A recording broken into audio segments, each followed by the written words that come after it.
Well, hello everybody. Welcome to another episode of Seize Your Business. I'm Jim Wozak and my co-host Kevin O'Flaherty. Hello.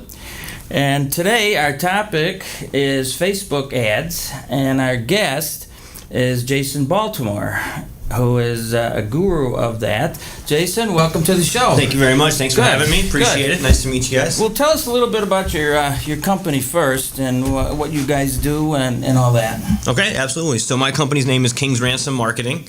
A lot of people laugh when they hear the name, but essentially we talked for 20 minutes and that was the best we'd come up with. So everything else was taken. But we started out a couple years ago, a friend of mine and myself, and we basically were looking at the digital marketing aspect of marketing, I guess. Print media seems to be dead, or at least heading that way. Everything has its purpose, but there's way more people online than there is looking at newspapers nowadays. Unfortunately, you can read all that stuff right online. So we just figured it was the best way to kind of get our footprint in the door and make our mark. We did it with AdWords. We've done a little bit of SEO management, which all is important and all has its place. But at the end of the day, we saw the biggest return of investment in Facebook ads. Okay. Super. Yeah, that's where I think advertising is. If I had, $100 that I wanted to spend on paid advertising, Facebook ads is exactly where I'd put them. And I've done a lot of looking into this. Well, wait a minute. You mean you wouldn't just give it to me as like a gesture of friendship? Give me the $100. Give my business card to some people around town. Well, that's probably a good He's investment. networking all the time anyway, right? Yeah. So that I was excited to hear that's what you do, because that's a really good topic. So why don't you kind of dive in and tell us how Facebook ads work, why they're kind of dominant, and why the trend seems to be towards them as opposed to Google AdWords. Absolutely. If you don't mind me painting a picture here for you. Yeah, So go ahead. a lot of times when I talk to clients, we talk about, by the way, my niche is typically chiropractors and dentists. We're looking to branch out now. But when I talk to chiropractors, for instance, I use the billboard pitch, okay? Sure, you can spend $5,000 on a billboard and you're going to hit 1.5 million people driving past it on 55 every day, right? But out of each one of those cars, how many people are actually going to be looking for a chiropractor? How many people are just here for a sporting event? How many people are just traveling back and forth from work and don't even live in that town, right? So you're not necessarily hitting your target audience. With Facebook ads, you can, on the back end, essentially target your ideal audience straight from age to income level to their interest to what they like. The things that Facebook knows on the back end of us is scary, but it's the way that it goes, and it's why you really should be spending your marketing dollars in Facebook ads, because you're not wasting your money showing it to a bunch of people that aren't interested in what you're offering. So on a Facebook ad, you have the advantage of really specifically targeting people. How do they charge? Is the broader targets cost more money, or how does that whole end? Yeah, absolutely. Good question. So the more that you... That's why I'm a... Well, that's why you're here, right? Show. Yeah, exactly. The less narrow or the more broad that your audience is, the more it's going to cost you. Really? Yeah, because they're showing it in repetition, right? Yeah. Obviously, the more people see something, the more comfortable they become with you, the more apt they are to buy from you. So that's why we try and hone in on a certain niche or a certain group, and then you keep promoting to those people. Kind of like a split test almost. Yeah. Well, I love niches because, when I talk to people about networking, who's your client? Well, anybody who needs this. Well, right. That could Jim's be, been telling me I need to specialize for years. I don't know who that is. Actually, since Kevin brings that up, that's an interesting story. I met a lady who was an attorney and just going off on her own. And I says, well, what do you do? And she said, well, we do small businesses and we do estates, and it was like just about everything. And I said, why don't you just focus on one piece of it? So she decided she would focus in on real estate tax abatement.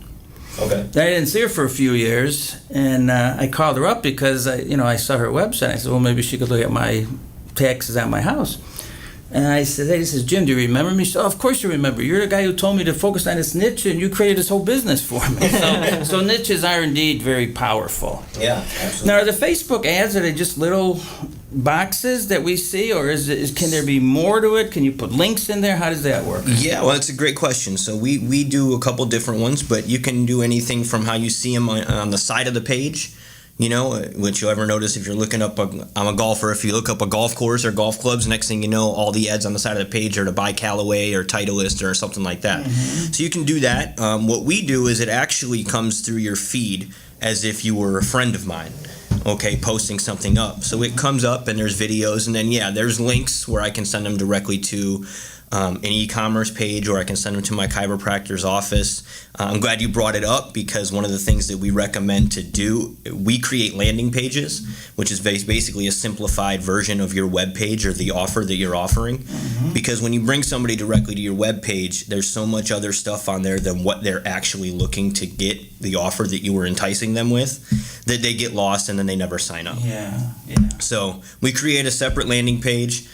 Usually just plain, simple, right to the point of what they were looking to sign up for, collect their information, and then bam, it's right in their email. So would it seem to me that it would be actually an efficient way to reach multiple markets? Because let's go back to Kevin's example. So he could potentially do one ad targeting business owners of, taco stands or something, and he could do another ad targeting seniors who maybe are ready to retire. So that it sounds like you could actually experiment with different niches and see where you get the biggest return. Absolutely. I mean, depending on what you're marketing, we always break down. For instance, like I said, I'll just go back to the chiropractic because that's what we work with. We break it down: males 30 through 40, males 40 through 50, males 50 through 60 who have interest or looked up lower back problems, for instance. And then we do the same thing for females, and then you test it,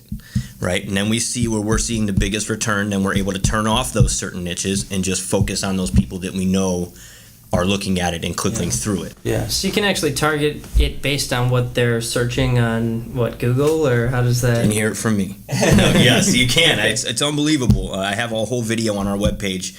It's kind of like the Matrix. Some people made things like, you mean Facebook can tell that? Yeah, unfortunately they can. I can even do it by income level, even though you don't technically put your income in there. But with the algorithms that they've created, Facebook actually, I think they just signed up with the second biggest marketing company in the world of data collection. So they're basically utilizing Facebook to collect all this data from you. So let's talk about the differences between Google AdWords and Facebook a little bit. I'll let you kind of lead the conversation, but it seems like Google AdWords are more clearly the bloom is off the rose. Everyone knows it's an ad. And people usually don't click on the top 3 necessarily. Right, because they're all ads. So Facebook is a little bit more, as part of your normal browsing experience, right? Yeah, absolutely, and it's going to be more tailored toward things that you typically like. Whereas Google AdWords, you have to physically be looking for that individual thing. Yeah, so you actually have to type in the search term and then it appears. You're competing for the actual term. Facebook, they're looking at your kind of background, your search background, and then you'll get it whether or not you're typing in the search term. Yeah, exactly. So it's almost like, which is intriguing to me for cancer insurance that we talked about, but it's almost like Google AdWords will work if your market really knows what they're looking for, whereas Facebook ads may work even if they don't know what they're looking for, because it's a way to expose them to something that they maybe didn't know existed or something like that. Yeah, I mean, again, as I said at the beginning, Google AdWords definitely has its niche and its place that it belongs. It's important if people are looking for that. But I take it as, you started with print media, and then you went to radio media, and then TV marketing, okay, and then Google AdWords was the thing to be doing because everybody was Googling to find the best doctor or the best dentist. Well, now Facebook is the next level of that, because now you're hitting exact targets. So I got to tell you a story which has a question in it.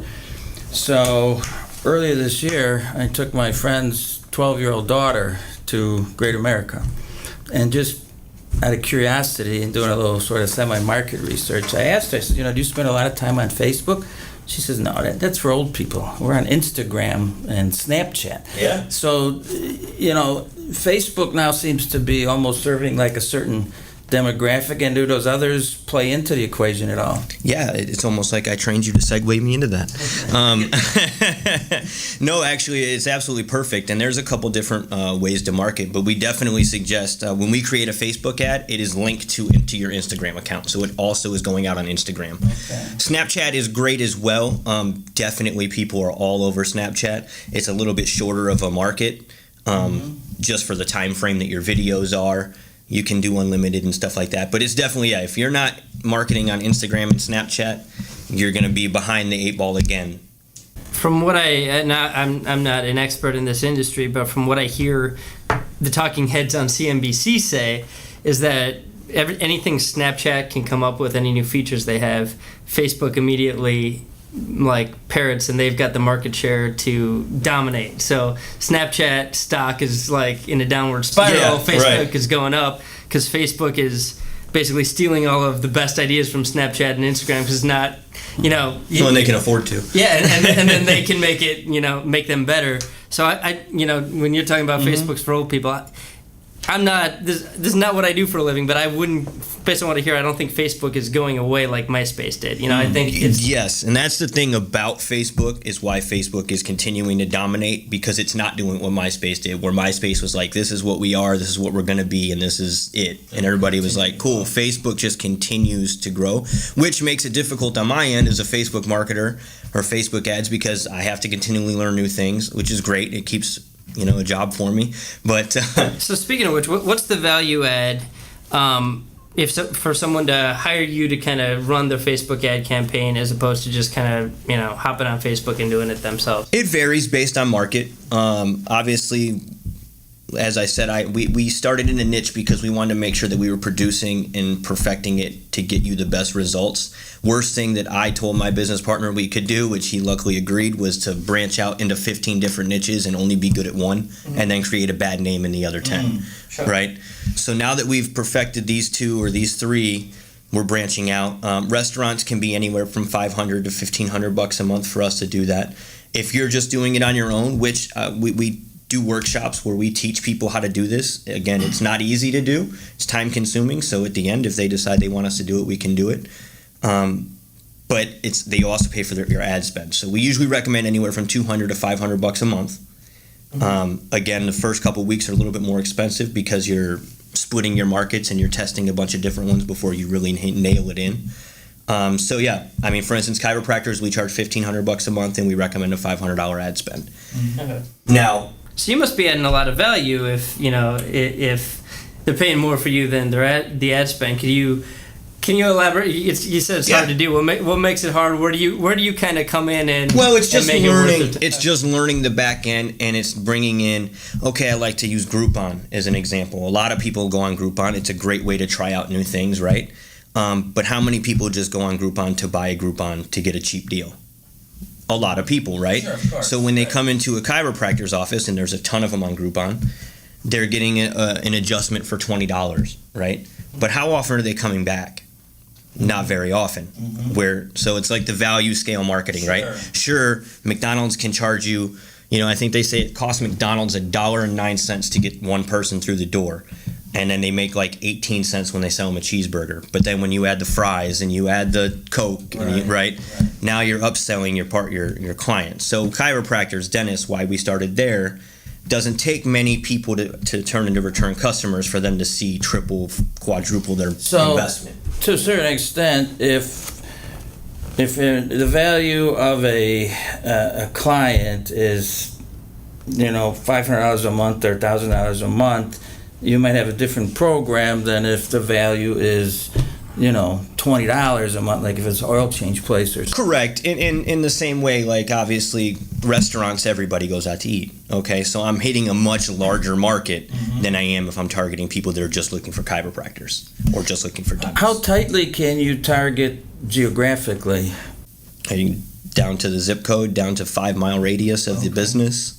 Okay. Yeah, you can do 2 mile radius. I mean, really, it's up to you. So would you suggest that if like a lot of our audience is fairly early stage companies and entrepreneurs, maybe don't have a lot of money, would you do, let's say you've got a basic website, would you then do YouTube, Google ads, Facebook ads, something else? What would be like sort of the next thing to do on a limited budget? Yes, yes, and yes. I tell everybody all the time, and we practice it in my office. I'm going to take a selfie video when I leave here saying that I just left here. You know what I mean? It's just constant content. You need to always be updating yourself. Be on Facebook, be on YouTube, be on Instagram. So people get connected with you, right? People buy products, but people buy people more than anything. And especially in the chiropractic world and dentists, again, I apologize, I keep going back to that, but that's where I come from. So with them, people get a little, I don't know, what do you want to say, hesitant to talk to them, right? Because they're talking in words that they don't know. So we always tell them, just talk to us like you're regular people. You know, once I see that you're a regular person just like me, I'm way more willing to do business with you. That's what my whole business model is based on. So would you even recommend that for guys that look like me or Kevin? Absolutely. Oh, okay. Absolutely. You have a niche too. Incredibly handsome people. Incredibly handsome. Yeah, well-spoken, entertaining. Sure, why not? Yes. Yeah, so Jason, thanks so much. If people want to reach you, how can they reach you? They can reach me. We have a website. It's kingsransommarketing.com. Jason at kingsransommarketing.com is my email address. My phone number is 331-250-0749. Facebook. King's Ransom on Facebook. Anywhere, I'm always out there, so you'll see me. Hopefully, if you're watching this, I'm probably targeting you. Okay. Jim, how can people reach you? Best is just to give me a call, 630-272-3895. If you're in the Chicago area, next Thursday, I'm doing a workshop, Improv Skills for the Business Professional. Call me if you'd like more information. Kevin, how do people reach you? We got for free consultations in almost every area of law. 630-324-6666 is the number, or if you just kind of Google lawyer in any town we're in, you can usually find us. We have offices in Downers Grove, Naperville, Elmhurst, Tinley Park, and Lake in the Hills, and we're working on one in St. Charles. So please give us a call. Thanks. Thank you. One more thing, if you don't mind. Sure. I'm gonna be, as I said, we're gonna be doing some workshops for people. Anybody that is interested in taking a look at a little bit deeper dive into exactly how it is we do what we do. We're basically going to be teaching you exactly how to do your own Facebook ads.